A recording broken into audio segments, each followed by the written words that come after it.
I'm James Rasin. I'm the director of Beautiful Darling, the life and times of Candy Darling, Andy Warhol superstar. And I'm one of the first people in this adventure, having met Jimmy Slattery on his way through this transition as he worked for my mother in a beauty parlor, and life moved on, where Jimmy went on to become Candy and meet Jeremiah.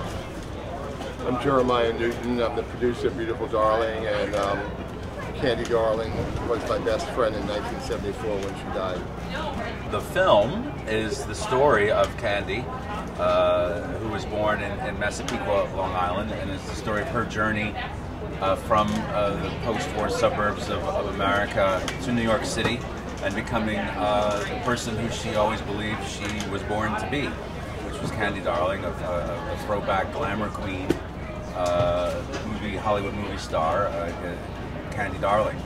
But so much of it came from Jeremiah. He kept Candy's diaries, he did interviews, audio taped interviews with people after Candy died, everyone from Tennessee Williams to Candy's parents. He rescued all of her childhood ephemera from the mother after Candy died, and it was the source for a lot of the material in the film.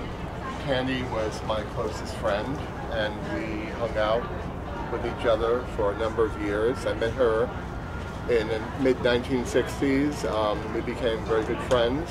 She lived with me off and on over the years before dying in 1974 of cancer. And at the time when she died, I thought that was the worst thing that could have happened to me, losing a best friend, and especially someone who was so unique and talented.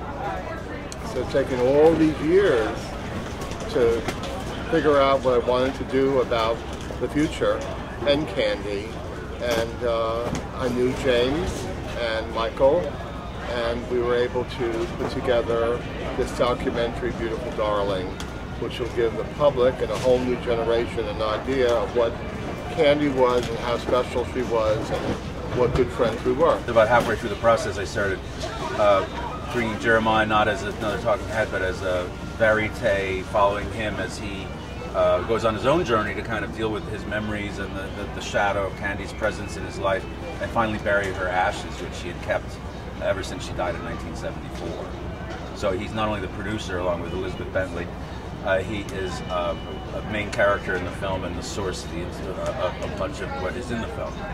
Originally, I felt very embarrassed about being in the film. I didn't want to have such a great...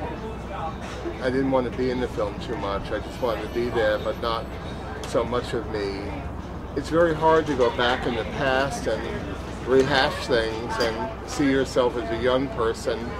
I remember what you felt then and what you feel now. So there was a schizophrenia going on.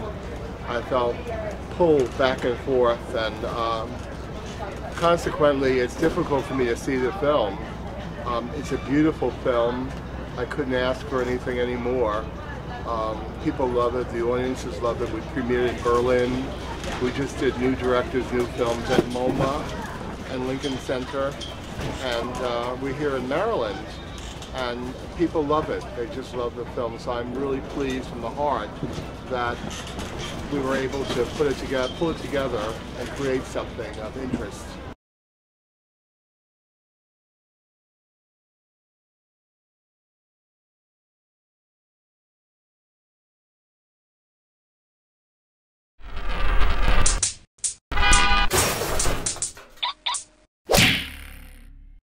Yeah!